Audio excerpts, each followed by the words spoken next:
Warning, the following audio transmission is based on theory and is intended for entertainment purposes only. It's Doomsday and its affiliates will not be held liable for anything your dumbass does. Listener discretion is advised.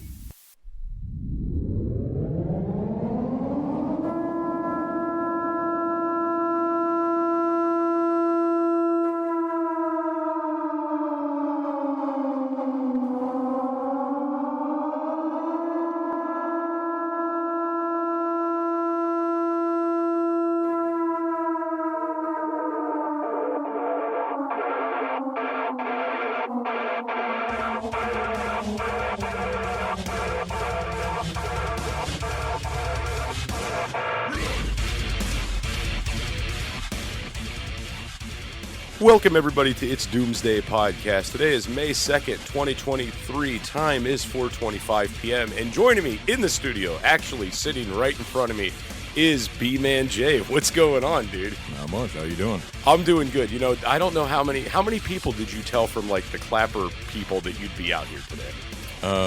Just in your live the other night. I'm gonna sneak a video. Not many. I'm gonna sneak a video in on you later. I'm gonna like get a video of the back of your head and see if like Malcolm or someone from Clapper notices.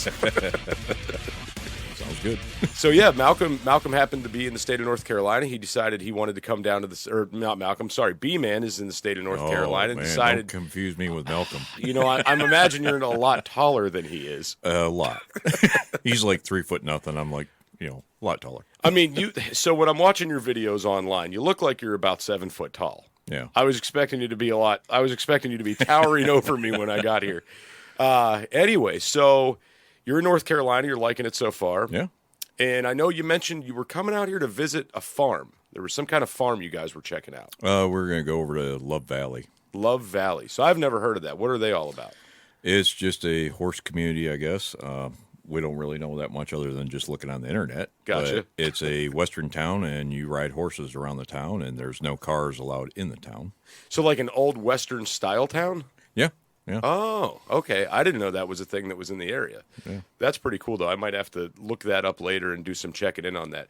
So if you guys, a lot of you out there that are listening right now don't know who B-Man Jay is. So are you okay with talking about yourself and telling Sure. people who you are? Oh, yeah. Go for it. I'm the B-Man J. You can look me up on thebmanj.com. We do self-sustaining at the farm. I was a beekeeper inspector for honeybees in the state of Tennessee for the last 7 years. I've kept bees probably 20, 25 years or so. I go around talking about bees. I train people in tactical response or any kind of tactical and prepping. I'm an actor. I guess you could call me an author. I've been published a couple times. Just do a little bit of everything, so people start calling me a Renaissance man. So I don't know. That's pretty cool. So we're gonna unpack a few of these things. All right. I wanted to unpack what all you have going on at the farm as far as self-sustainability goes, because I see the lives, I see some of the videos, and there's a lot going on. I saw the greenhouses and everything. Yep. So what all do you have going on over there?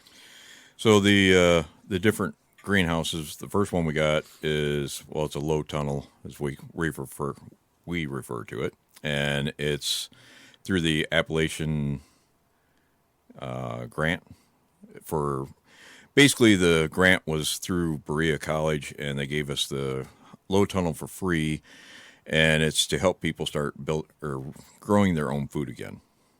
And then we got the high tunnel, which is 42 by 40, and it's 19 feet tall in the center. We got that through the NRCS, which is a government program, so every state has that. And that's, again, to help people start growing their own food again. And then we built a in-ground green tunnel, or high tunnel, the last year. And so we're just trying to get a longer growing season in that, because we have banana trees, but I only get, the bananas get maybe 2 to 3 inches big. So figure maybe I could grow some banana trees inside the in-ground greenhouse, and that way it would have a longer growing season. I might actually get some bananas off it. But we grow, we have hardy Anna kiwi. We do all kinds of different food. She has a herb garden. My wife's here in the studio. She doesn't talk. But we grow probably 85 to 90% of our own food. I have honeybees, so we have some sugar. our sugar substance, and then we do buy a lot of our flour, the unbleached, unbrominated sugar or flour, so that we bake, or I don't bake. She does all the cooking because I hate cooking. That's one of the few things I don't do. Really? Oh yeah, I hate cooking. So I love to cook. I don't even like doing a barbecue. Really? Yeah. Oh man, It just takes too long.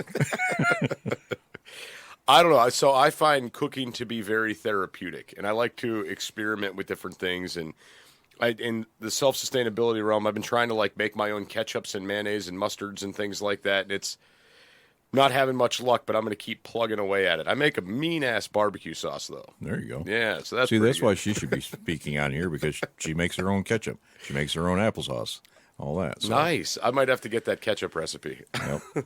So, in realm of, so you guys doing solar out there? I'm assuming you're not on any city hookups, or not much anyway. Well, we're grid tied, so that during the day I produce too much energy, so I sell it back to the power company. Then at night they just keep my batteries at a level, so I kind of buy it back from them. But overall, I'm making a little bit of money off of them. We have solar panels across the top of the house for, we have different freezers and everything else, and then we have 4 panels just for the hot water tank, because that's one of your biggest draws of your energy. I have a windmill that I have yet to put up. I've had it for about 3 years. It's in the garage. I need to put it up. It's a Missouri windmill. When I looked at it, that was the best one that you could get, because the kick-in was very low. I think it's at 3 miles per hour. Then it goes up to 45 miles an hour. And I have a boom pole out of an old TV van where they used to show up on site, and then they send the towers up. Talking about, yeah. Yeah, so it's 40 or 42 feet tall, and it's just by air. So you turn on the air compressor, it shoots up the thing. So I was like, well, this would be perfect, because then I could put it up in the air, and while it's working, and then if I ever need to work on it, I just let the air out and it drops back down to 8 feet off the ground, and that way I'm not climbing up a 40-foot ladder. Right, that makes sense. Yeah, I totally get it. So we're not fully solar yet. We've got certain solar items, and I'm trying to make that push to get there. I've looked into doing the wind power, and a lot of electricians in this area say people try and fail because we don't get high enough winds here. Which I think it's just debatable. I think it depends on where you live. If you're up high enough on a hill and you're getting consistent breezes, I think you're going to be fine. Plus, the big thing is, and I think these guys are kind of negating the idea, when you're not getting sun, it's usually because there's a storm. Storms come with wind. Yep. So at least you could be making up for the difference. And also, you're going to have wind at night, where you're not going to make any solar at night. Right. I mean, to me, it's a wind, regardless. Nice. Are you looking for something kick-ass to add to your closet? Reaper has the hookup for t-shirts, hoodies, button-ups, hats, beanies, and plenty of other badass products. You can check out Reaper Apparel Company at www.reaperapparelco.com and use code DOOM10 for 10% off. Jester only stands behind brands he believes in, and Dan at Reaper Apparel has a mission, and Jester is on board. Go check out www.reaperapparelco.com today and use code DOOM10 for 10% off your entire order. Why be a sheep when you can reap? Use code DOOM10 for 10% off at www.reaperapparelco.com today. So one other thing about what you got going on, what all kind of animals do you have out there on the farm? We're getting back into horses, so we got the Gypsy Vanner and Pasafinos, then a couple other. We have cows, so that we have food on the hoof, so you don't have to have all that food just in a freezer or in a dry state. And then we have honeybees. We had sheep, or we have sheep. We had goats. We had rabbits. We had turkeys. We had ducks. We've tried everything, and pretty just chicken. Yeah, well, we do have chickens now. We did have pigs for a while. Pigs, I do like to just buy them in the spring, raise them up through the summer, and then slaughter them in the fall. And that way you don't have to deal with breeding them over the winter and everything else, because pigs can get messy. Right, yeah. I've been wanting to add pigs to what I got going on, and I've been looking into it. There's a breed called Duroc, and I've been having trouble finding them. Nobody in this area seems to have them. Yep.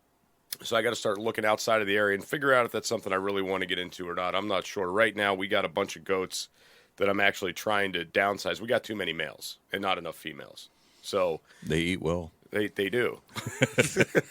That's a great way to downsize them. I'd rather sell them and make the money off Well, them. yeah, there's that too. Yeah, so that's where I'm trying to go with it. All right, so it seems like you guys got a lot going on out there. Oh, yeah. So if shit hit the fan tomorrow, Don't show up at my place unless you got ammo and food I'll bring ammo and food. and skill set. So, all right, let's get into. You've mentioned before in your lives about the Karate Hall of Fame inductee. What in that you said that was in 2008? 2008 United States Martial Arts Hall of Fame inductee. Wow. What do you have to do to get there? Get nominated. Oh, that's it? It's that Pretty easy, much. huh? Yeah, that's what I thought.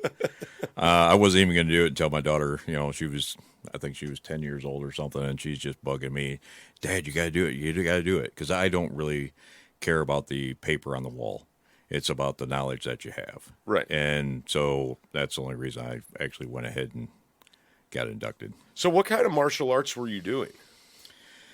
Way back in 1979, I started with Taekwondo, and then went into karate. Or actually, no, I started with Simling Hungar Kung Fu, and then I went to Aikido. Then I went to Taekwondo, then karate. Did American Judo. Did over the years, I can't even remember which ones order they're in, but I've done Brazilian Jiu-Jitsu, American Jiu-Jitsu, a couple different types of karate, 2 different types of Taekwondo, Chin Na, Tai Chi, just a bunch. I haven't even heard of half of these things. Yeah, most people haven't. It's whoever I could find that I thought was a good teacher, and I just wanted to learn because it's just something. It was my therapeutic, and the meditation came along with that, and the energy healing. So then I went into energy healing when I was in college. I got a degree in massage therapy, and I'm a Reiki master and all that. So, Jesus, you've done a lot. yeah, I have. Yeah. So for those of you guys that don't know, B-Man J is going to be at Prep Stock this year, and he's doing a self-defense course. He's going to utilize all these things to kick my ass for you guys. Exactly.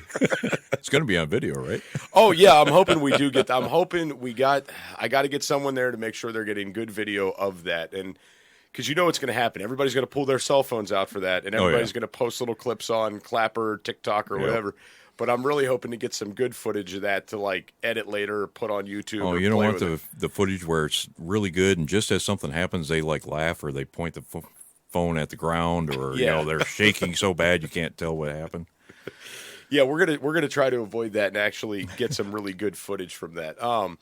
No, so yeah, for those of you guys that don't know about Prep Stock, I know certain people out there listening, they know this is coming October 6th through the 9th, just so everybody out there knows that this is on its way. And it's interesting because lately this is something, and I don't know if you see this online or not, but I don't know what's in the air lately, but there's a lot of new people coming out and wanting to be self-sustainable and wanting to start the prepping aspect. And I just got an email from a brand new listener to the show. He emailed me, said, Jester, I'm a brand new listener.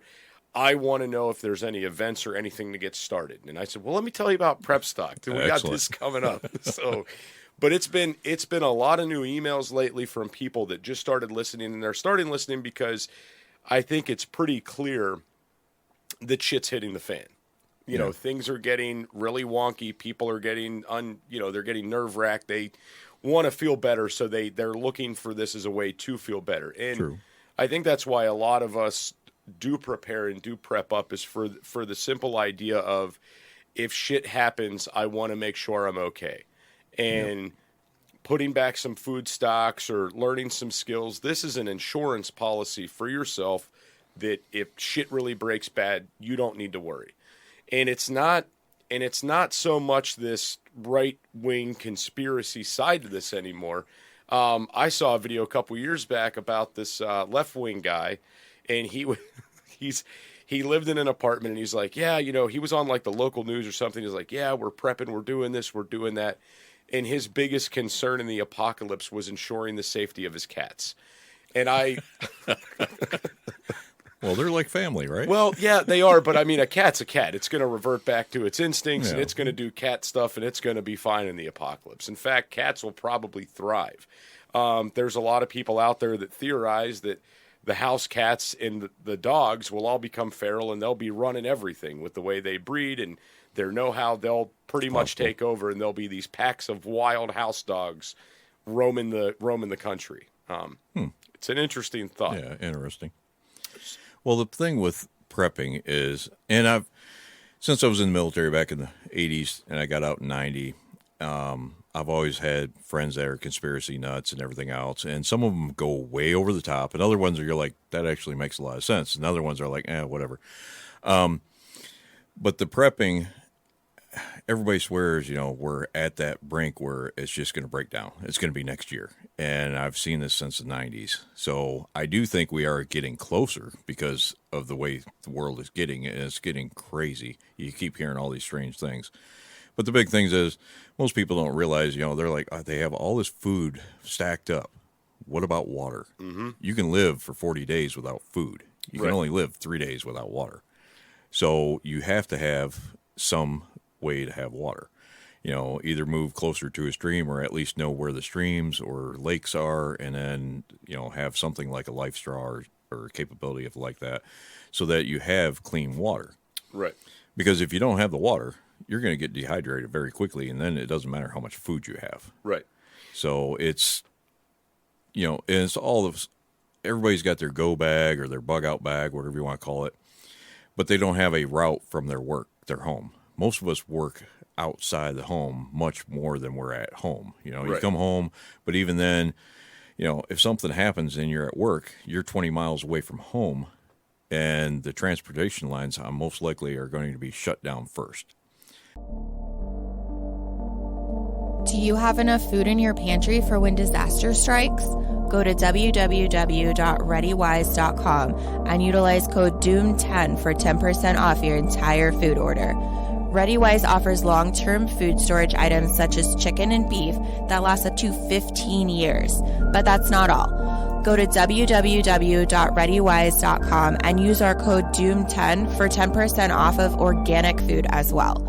Offering chili, pasta, and soups, they have you covered. Did we mention they have fruits? Bananas, blueberries, strawberries, and apples, just to name a few. With many more food options for your home, car, or bug out bag, ReadyWise has your six. Go to www.readywise.com now and utilize code DOOM10 for 10% off. Do you know a straight line to get to your place that's not cutting through some other guy that's going to be protecting his property? How do you get home? How do you walk there? Do you have a gun? Do you have a knife? Do you have fire starter in your pack so that you can make it home to your family? Or are you going to have to get to your spouse, to their workplace, get them, then get to the school to get your kids, and then get home? So do you have all these routes mapped out, and also alternatives, because it's not going to be a straight path. Plan A never works. Plan B and C and D usually never work too. Right. So let's unpack this a little bit, because I think you're hitting the nail right on the head, and I think a lot of people sell this short, like way too short. So let's think about a scenario. Shit hits the fan. Doesn't matter what it is. Emergency services are cut off. Okay. Everybody says, screw it. I'm going home. I'm going to go be with my family, et cetera, et cetera. Rush hour traffic is when everybody's going and coming to and from work, right? Yep. So as soon as shit would hit the fan, expect that to be a thing, right? And if it's bad enough, police, fire, ambulance, they're not coming. They're done. You always have accidents during rush hour, right? It's a very common thing. So now you're talking about you're trying to get home during rush hour.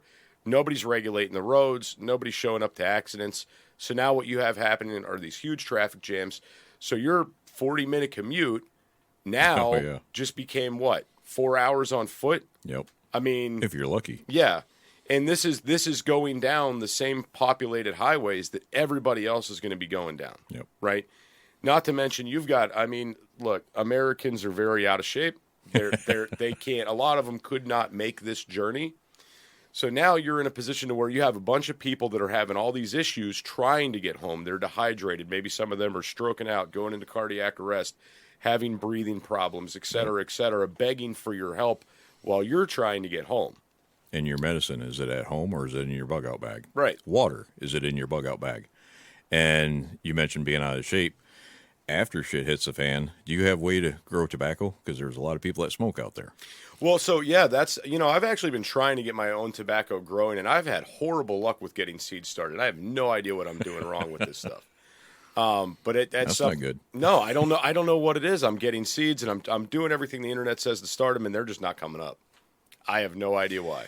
And that brings up a point: is a lot of people, they have their seed packs and they're ready for the world to end, and now I'm going to start growing my own food. I always tell people, at least try to grow some of your food now, because you don't just put a seed in the ground and it pops up. Sometimes it does, sometimes it doesn't. And you can overwater it or not water it enough. And if you don't have the knowledge to put behind that, and then if, say, it hits, the world ends, in June, you've already missed most of the growing season. So now do you have enough food in place till the next spring when you can plant, and then still have enough food until you can harvest in the fall? Right. So you got to have at least a year and a half worth of food, at least. And that's if all your seeds work, because some seeds, they sell them to you. Do you actually know if they're germinated and they're ready, they're viable? You don't. You're just trusting that company. Right. That's why we put 2, 3 seeds, 4 seeds in one hole, and hope one of them sprouts. Yeah. But, and at least try that seed pack, because you don't know if that company's lying to you or not. I mean, Right. that's a common practice now. It seems that a lot of companies are lying to you and they get in trouble, but it's too late. Right. Yeah, it doesn't matter. Yeah. So, I mean, and, so the success rate of seeds is very interesting. If you're out there listening, you could look this up and figure this out. There are seeds that are ridiculously hard to germinate too, but think about the yield time, right? Yeah. You can look right on the back of a lot of these seed packs and it'll tell you like 90 days to harvest, 120 days to harvest. So you're going to be potentially starving for 3 to 4 months while you're waiting for these yields. Yeah. And then if you don't know how to can, if you don't know how to preserve, you're going to be going hungry waiting till next year, to get your yields again. Something I just recently did that I didn't know was a thing was I planted carrots last year, and they barely did anything. And for whatever reason, they started coming back up this year. So I said, okay, they're getting really tall, they're getting really bushy. Let me pull one of these carrots, and they weren't ready yet. But what I found out is you can eat the greens off the carrots, and you get more yield out of that than you do the carrots themselves, right? So we sauteed these things up, a little bit of olive oil, lemon, garlic. They're not bad. They're not bad at all. And I never knew this was something that was even edible until like last week. Oh, yeah. How about dandelions? Yeah, well, Dandelions are great. Right. They're medicinal. You can make them into wine. You can fry them up. You can do many things with dandelions. Right. So my wife's Greek, so dandelions are part of their There you diet. go. So, yeah, they're always, they fry them up in olive oil with lemon, and they're fantastic. So you're ahead of the curve there. Yeah. I didn't know that until just maybe, 5, 6 years ago. Yeah. I think my wife knew it longer than I did, but. So it's interesting though, because they like, demonize those. I remember, being a kid, and bringing dandelions in the house, and there was the old wives' tale. If you touch those, you'll pee the bed, blah, blah, blah, like all that stuff that they used to tell us to stay away from them. And then they're like the key weed, like on all the Roundup and bear bottles and stuff like that. It's like, these are what you don't want. These are bad. Yep. I mean, this is how they've trained society. Yeah, exactly. Right? And it's and it's one of those pretty bad. things. They may have done it on purpose, or they may have done it, not. And you're just trying to keep up with the Joneses next door because their yard looks beautiful. It's nothing but green grass. So you have to go hire somebody to come over there and spray and kill all the weeds in your yard because you want your yard looking just as nice as theirs. And what you're doing is you're actually killing the ground, and that goes down to the water table eventually, and then that comes back up to in your drinks, and it's just a vicious cycle that it seems to be in. Listen, I'm going to tell you what. So it's got to be a conspiracy in itself how much money Americans put into lawn care. Oh wow! I mean, you got to think crazy about it, man. Like, it's a lot. There's a gentleman we did an episode with not long ago. His name is Jim Gale, and he does these food forests where instead of planting a yard, they plant all these food-producing plants and trees and fruit trees and things, and they like map this out. And he's got like programs where they go all over the country and do these things, and it's like a big movement he's trying to start. The guy hates the federal government, man. He's like, I ain't paying these taxes. He's a character, man. He's an awesome guy. very, very fired up and eccentric about this, but he is like that guy that's making that difference out there to get, these things going. And when shit hits the fan, he's got that knowledge. Yeah. He knows how to map these things and get them going and what will grow with one another. And I saw that he's doing some kind of they're taking the shipping containers like the Connex boxes and they're making these little self-sustainable homes with solar and stuff now, and they're distributing them out. So there are people that are waking up out there, and they're getting wise to this, Fire is one of the most basic essentials for survival. Whether you're camping, hiking, or preparing for disaster, Blackbeard has your six. Go to www.blackbeardfire.com and utilize code DOOMSDAY for 10% off your entire purchase. Blackbeard offers stormproof matches, plasma arc lighters, fire starters, and ferro rods, all of which are great for your bug out bag. Once again, go to www.blackbeardfire.com and utilize code DOOMSDAY for 10% off your entire purchase.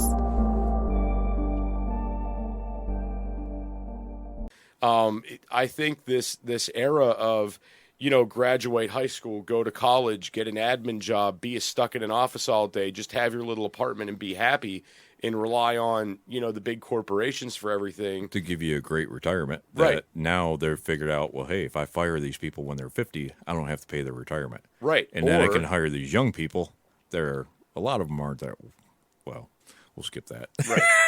So, the other thing about the retirement aspect too, a lot of people are figuring out that we're retiring at too old of an age. Yeah. And you're dying before you get to enjoy your retirement years. And the retirement companies know that, so they're banking on you having heart problems or some kind of pulmonary issues. They're banking on this, so they don't have to keep paying out.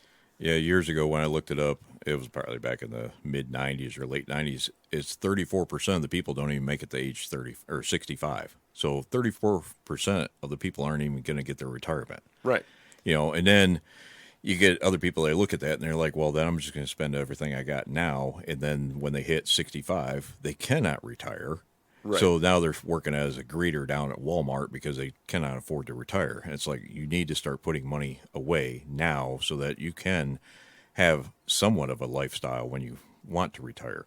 Because how many people you keep hearing about, they're eating cat food and, but now you can't even afford cat food. No. Cat food's expensive. Maybe that one gentleman with his, he's going to save his cats, but right. Yeah. Maybe him. But it's ridiculous. The prices went up so much. And so now you need to really look at putting away, at least 10% of your paycheck every time so that you can go to your retirement.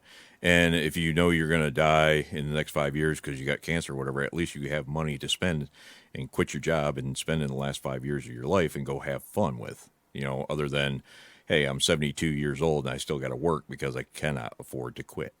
Right.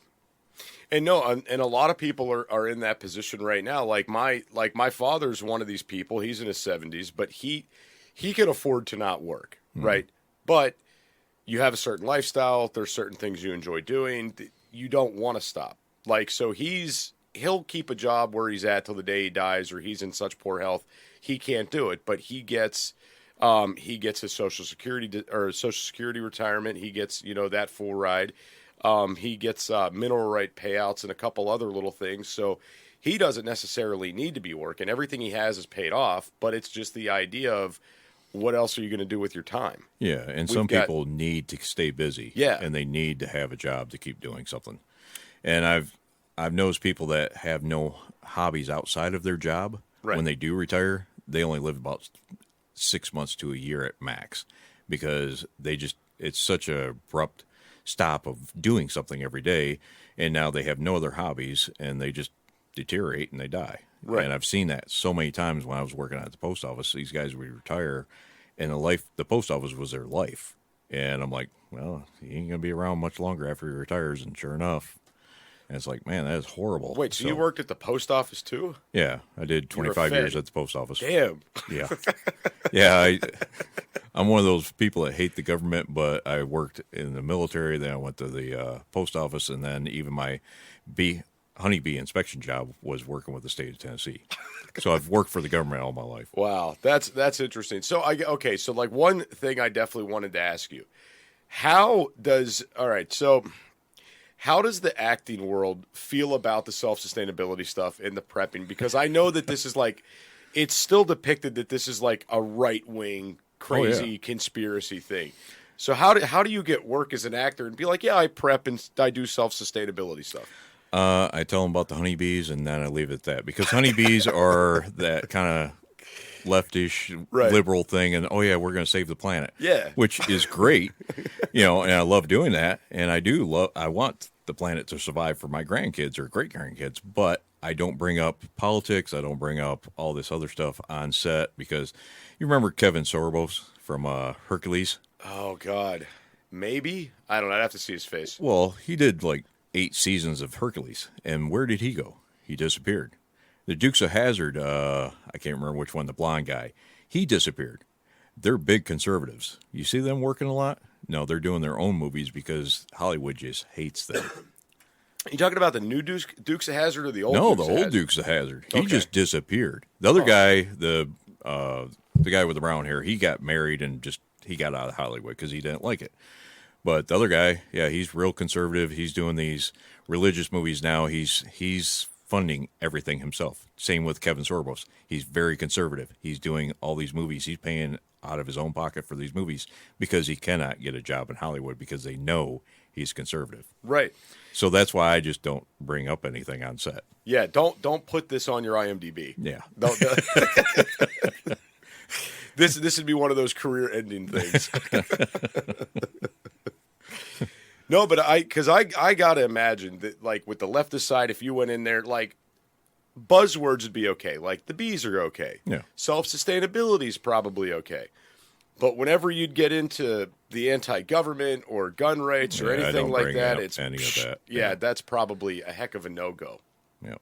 Nah. Yeah, they I think it was just 2 or 3 weeks ago, they finally lifted the COVID measures. We were still getting tested when you went on set every day. Wow. Down in Atlanta, I just didn't work down there because they would want me to come down to Atlanta, which was like 3.5 hours or about 3 hours from my house. Want to be a guest on the show? Email itsdoomsdaypodcast@gmail.com. That's itsdoomsdaypodcast@gmail.com. They pay me $25 to come down the one day on Thursday to get COVID tested, come back down the next day, $75 to get fitted, and then they would pay me a whole $88 for the 8 to 12 hours a day to work on set as a background. I'm like, no, I can't afford that. $188 to drive down there 3 separate days. No, that's not just even ridiculous. covering the gas. No. So I haven't worked in Atlanta in probably 2-3 years. Wow. So I know that so COVID measures were really bad here in the bigger cities. Like out here in the rural pretty areas. much everywhere in North Carolina was crazy. Yeah. Tennessee was real kind of lax, which everybody was complaining about. God, if you went into the cities here are heavy blue. Okay, so there was stores I went in and they were like, no, you can't be in here because you don't have the proper N95 mask. Like that was a big thing. Like you couldn't wear a cloth mask. Like, they were selling the masks everywhere with different pictures on them and stuff. Yep. They didn't want those. You had to have an actual surgical N95 mask to be in some of these stores. And that didn't even... No. And Bill Nye, the science guy, I hate that guy. He's not a What's science wrong guy. with Bill, dude? He's not a science guy. He has a degree in engineering, not science. All right. He's on there, don't tell me a paper mask doesn't stop COVID. It doesn't, because he's like, well, it would have to be wet. Well, every time you breathe out, you expel vapor. Right. So you're making the inside of the mask wet.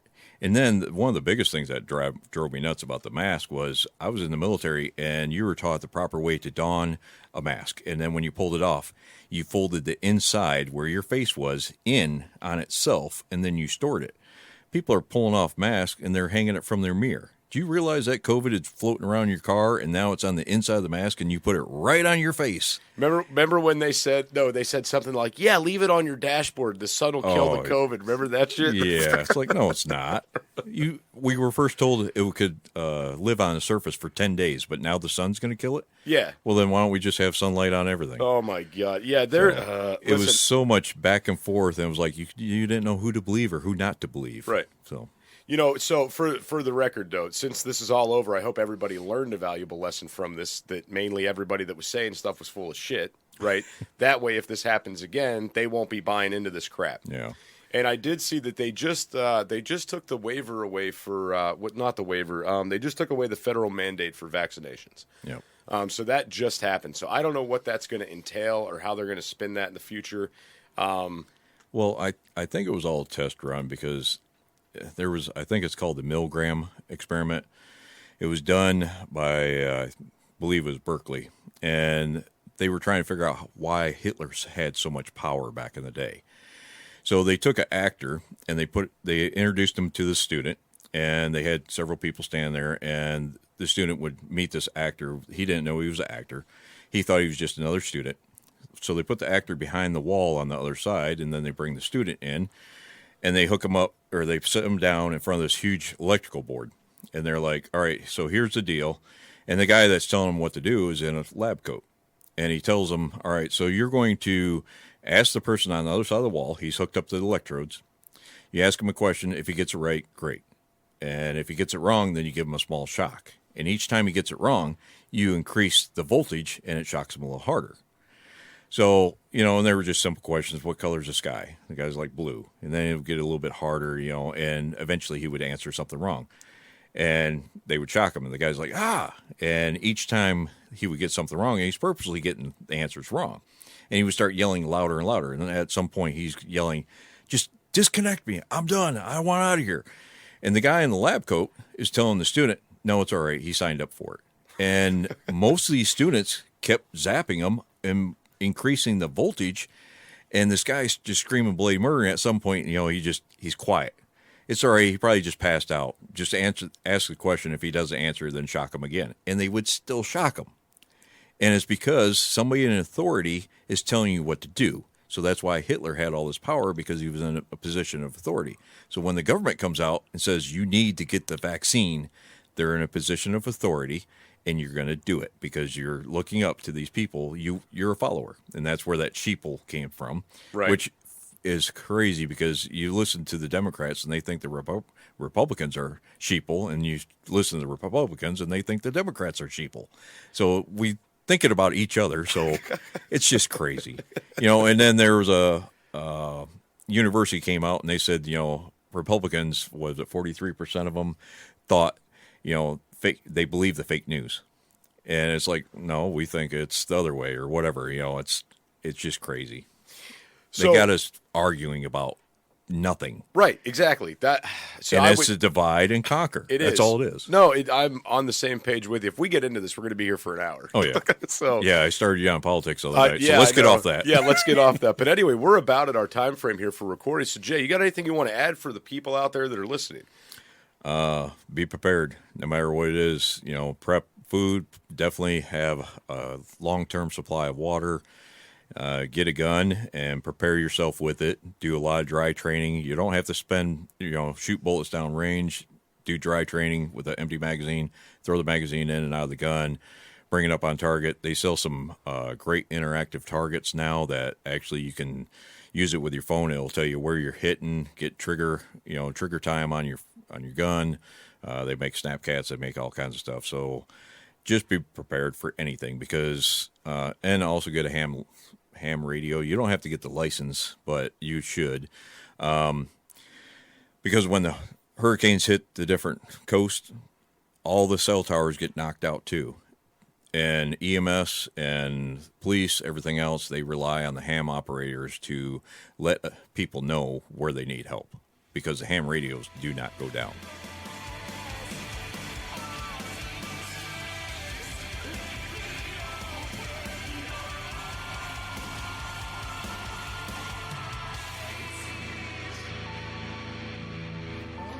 This is an emergency action message.